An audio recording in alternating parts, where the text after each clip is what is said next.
નમસ્કાર ખેડૂત મિત્રો, મારી યુટ્યુબ ચેનલ ખેડૂત સાથીની અંદર આપ સર્વેનું હાર્દિક અને ભાવભર્યું સ્વાગત કરું છું. હવે મિત્રો, આજના આ વિડીયોના માધ્યમ દ્વારા આપ સૌને જણાવવા જઈ રહ્યો છું કે આપણો જે કોઈ પાક એટલે કે ગુવારનો પાક હોય, ટમાટાનો પાક હોય, મરચીનો પાક હોય કે ભીંડાનો પાક હોય, જેની અંદર અમુક સમયે મિત્રો છોડની અંદર વાયરસ આવી જતો હોય છે, ત્યારે આપણે કંઈ પણ કરી શકતા નથી.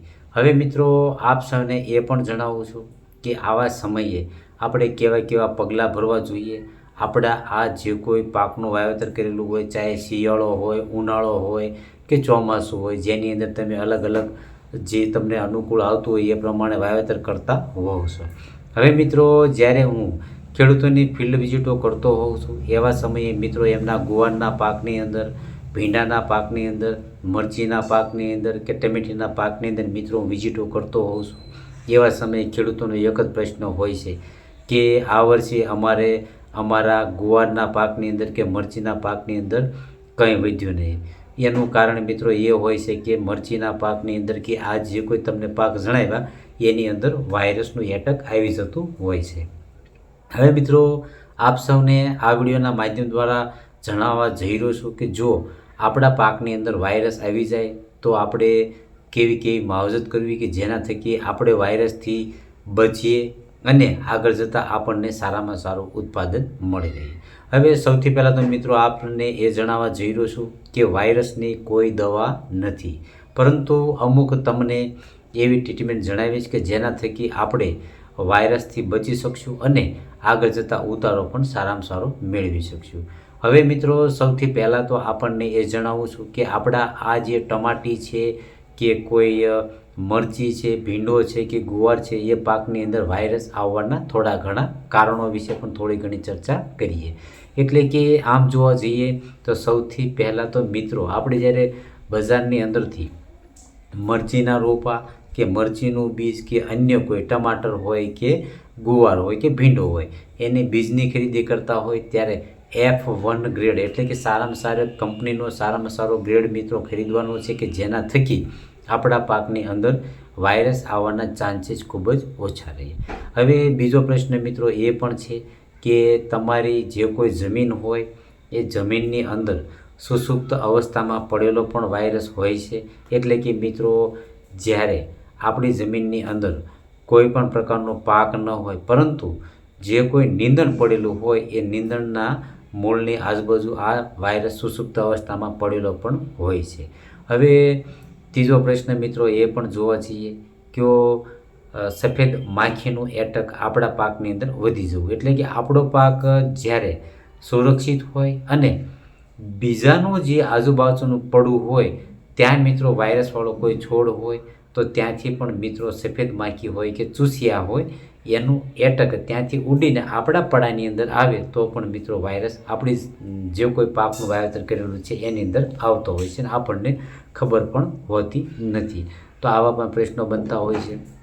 અથવા તો કોઈ અલગ પડાની અંદર વાયરસવાળા છોડ હોય જેને આપણે અડેલા હોય અને આવીને આપણા પડાની અંદર જે કોઈ આપણે રીંગણી હોય, મરચી હોય, ગુવાર હોય કે ભીંડો હોય એ પાકને અડકતાની સાથે જ મિત્રો વાયરસ આવી જતો હોય છે. તો આવા બધા અમુક કારણો છે મિત્રો જેનાથી તમારે સાવચેતી રાખવાની છે. અને બીજું આપણને એ પણ જણાવું છું કે જ્યારે તમે બજારની અંદરથી આ બિયારણોની ખરીદી કરી હોય તો તમે ઘર મેળાએ કોઈ ઇન્સેક્ટિસાઇડ દવાઓ આવતી હોય એનો તમે પટ મારી દેશો તો પણ આ શરૂઆતના લગભગ 40-45 દિવસ સુધી એ દવાઓની અસર રહેતી હોય છે અને આપણા પાકની અંદર વાયરસથી આપણને ઘણા બધા લાભો મળતા હોય છે. તો આવી રીતે મિત્રો આપણા પાકની અંદર વાયરસ આવી જતો હોય છે. તો સૌથી પહેલાં તો આપણને જણાવું છું કે જ્યારે આપણે આ પાકોનું વાવેતર કરેલું હોય ત્યારે એકદમ દેશી ઇલાજ એટલે કે જે સ્ટીકી ટ્રેપ આવતા હોય છે એનો તમારો ઉપયોગ કરવાનો છે. એટલે કે તમને તમારા પડાની અંદર સ્ટીકી ટ્રેપ જે વાદળી કલર અને પીળા કલરમાં આવે છે એનો ઉપયોગ કરવાનો છે. દરરોજ તમારા ખેતર પડાની અંદર તમે માર્કિંગ કરતા હોય ત્યારે તમારે એની અંદર માર્કિંગ કરવાનું છે. જો થ્રિપ્સ આવી ચૂકી હોય, લીલી પોપટી આવી ચૂકી હોય કે સફેદ માખી એની અંદર આવી ચૂકી હોય મિત્રો તો તો આપણે તરત જ એ જે કોઈ રોગ જીવત લાગે એને અનુલક્ષીને છંટકાવ કરવાના રહેશે મિત્રો. એટલે આગળ જતાં વાયરસના કોઈ પ્રશ્નો આપણા પાકની અંદર ઓછા આવશે. તો એ વાતનું પણ મિત્રો ધ્યાન રાખવાનું છે તમારે કે એવી રીતે તમે માર્કિંગ કરી શકો છો. હવે મિત્રો ખાસ કરીને બીજું દેશી નુસ્ખો એ પણ છે કે આપણી વાડી કે ખેતરની ફરતે કોઈ મકાઈનું વાવેતર કરવું, કોઈ ઝાડનું વાવેતર કરવું, એવા વાવેતર કરશો તમે ઊંચા હાઇટવાળા તો પણ અન્ય જગ્યાએથી જે ચૂસી આવતું હોય એમાં અટકી જશે અને આપણો પાક મિત્રો થોડો ઘણો બચી જતો હોય છે. તો એ વાતની પણ આપણને રાહત મળી જતી હોય છે. તો તમારે એવા પણ પગલાં ભરવાના છે મિત્રો. હવે માની લો કે સફેદ માખી આવી કે કોઈ લીલી પોપટી આવી કે કોઈ થ્રિપ્સ આવી, તો મિત્રો એના માટે આપણે ખાસ કરીને બજારની અંદરથી થોડીક પણ રાહ જોયા વગર મિત્રો તમારે માની લો કે સફેદ માખી આવી તો સફેદ માખી માટે શરૂઆતમાં તમારે ઇમિડા ક્લોરપીડ 17.8% SL આવે છે એનો ઉપયોગ કરવાનો છે. એ ન મળે તો તમારે બજારની અંદરથી મિત્રો ડાયનો ટેફ્યુરાન જે 20% SG આવે છે એનો પણ ઉપયોગ કરવાનો છે. એ ન મળે તો તમે ફ્લોનિકામિડ 50% આવે છે એનો પણ તમે ઉપયોગ કરી શકો છો. અથવા તો મિત્રો લીલી પોપટી આવી તો લીલી પોપટી માટે મિત્રો તમારે એસિટામિપ્રાઇડ 20%નો ઉપયોગ કરવાનો છે. અથવા તો થાયોમેથોક્ઝામ 25% WG ફોર્મમાં આવે છે એનો ઉપયોગ કરવાનો છે.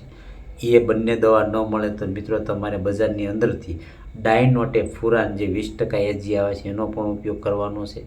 માની લો કે તમારા પાકની અંદર થ્રિપ્સ આવી તો સ્પિનોટેરમ 11.7% આવે છે એનો તમારો ઉપયોગ કરવાનો છે. અથવા તો સ્પિનોસેડ 45% SC આવે છે એનો પણ ઉપયોગ કરવાનો છે. અથવા તો મિત્રો તમારે ફિપ્રોનિલ 5% જે SC ફોર્મમાં આવે છે એનો પણ તમે ઉપયોગ કરી શકો છો. પરંતુ એવા સમયે ચૂસિયાનો તમે છંટકાવ કરતા હોય તો તમારે અપસા નાખવાનું ભૂલવાનું નથી મિત્રો. કારણ કે માની લો કે થ્રિપ્સનો એટેક આવ્યો તો થ્રિપ્સ મિત્રો મોટા ભાગે આપણું જે કોઈ પાન હોય તો પાનની નીચેના ભાગે હોય છે.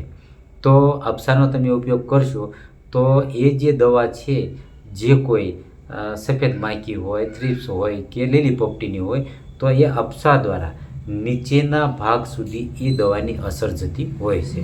તો એક પ્રકારે આપણો સચોટ ડોઝ લાગી જતો હોય છે. તો આપણી દવા ફેલ નહીં જાય તો અપસાનો ઉપયોગ કરવાનો છે. એવા સમયે મિત્રો મરચીનો પાક હોય, રીંગણીનો પાક હોય, ભીંડાનો પાક હોય કે ગુવારનો પાક હોય.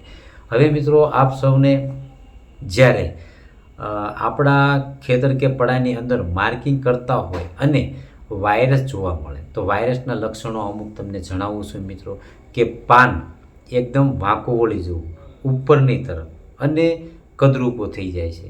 જાણે કે તમને એમ લાગે કોઈએ આપણા પાકની અંદર પીળો કલર છાંટ્યો છે, એટલે કે પીળા કલરના ધબ્બા પણ પડી જતા હોય છે અને એકદમ કુકડાઈ જતું હોય છે. અને એનો આકાર કોઈ પણ રીતે તમને વ્યવસ્થિત દેખાય નહીં એટલે સમજી જવાનું કે આપણા પાકની અંદર વાયરસનું અસર થઈ ગઈ છે.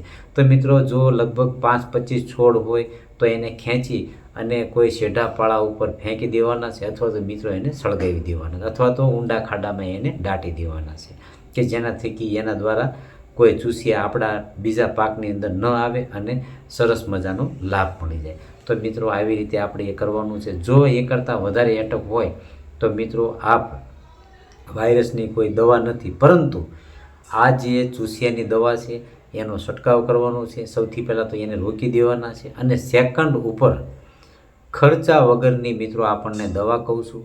બીજી રાસાયણિક દવા આવે છે પરંતુ હું તમને એ જણાવવાનો નથી મિત્રો. કારણ કે એ જે રાસાયણિક દવા છે એ કોઈ વાયરસની દવા આવતી નથી, પરંતુ છોડના સારામાં સારા વૃદ્ધિ વિકાસ માટે અને છોડને પૂરેપૂરો ખોરાક આપવા માટેનું જે કોઈ લિક્વિડ આવતું હોય મિત્રો એ બજારની અંદર વાયરસના પ્રતિરોધક લક્ષણ તરીકે બજારમાં આપણને પ્રાપ્ત થતું હોય છે. એવા અઢળક કન્ટેનો મિત્રો બજારની અંદર મળતા હોય છે, પરંતુ એની ખરીદી કરવાની નથી.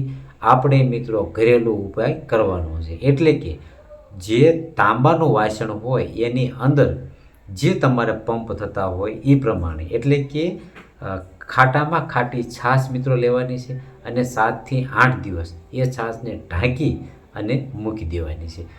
8મા દિવસ પછી 15 લીટરના પંપની અંદર 500 mlથી લઈને 1 લીટર સુધી નાખી અને તમારે છંટકાવ કરી દેવાનો છે. કારણ કે ખાટી છાશની અંદર તમને મિત્રો માઇક્રોન્યુટન અને એની સાથે સાથે એ ખાટી છાશ એક ફૂગનાશકનું પણ કાર્ય કરે છે. એટલે કે વાયરસ સામે પણ મિત્રો એ પ્રતિરોધક શક્તિ ધરાવે છે. તો છોડની અંદર આપણને રાહત મળશે અને આગળ જતાં સારામાં સારો ફાયદો મળી રહેશે. જો તમારી પાસે તાંબાનું વાસણ ન હોય તો તમારે પ્લાસ્ટિકના બેરલની અંદર જે તમારે પંપ થતા હોય એ પ્રમાણે મિત્રો છાશ નાખવાની છે. એની અંદર તાંબાનો વાયર મૂકી અને ઢાંકણું બંધ કરી દેવાનું છે. 7-8 દિવસે તમારે આ ડોઝીસ કરી દેવાનું છે. આવા 2 થી 3 ડોઝીસ કરશો તો સારામાં સારું પરિણામ પ્રાપ્ત થશે.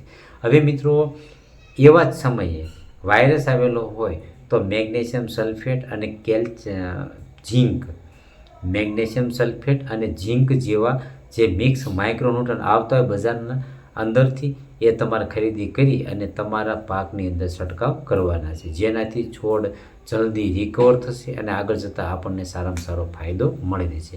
તો મિત્રો મારી આવી અવનવી માહિતી મેળવવા માટે મારી યુટ્યુબ ચેનલ ખેડૂત સાથીને તમે સબસ્ક્રાઈબ કરો, લાઈક કરો, જેના થકી આપને હું યોગ્ય સમયે યોગ્ય માવજત કરાવતો રહું. તો મિત્રો આવી અવનવી માહિતી મેળવવા માટે મારી યુટ્યુબ ચેનલ ખેડૂત સાથીને તમે સબસ્ક્રાઈબ કરજો, લાઈક કરજો કે જેના થકી આપને હું મદદ કરતો રહું મિત્રો. હસતું.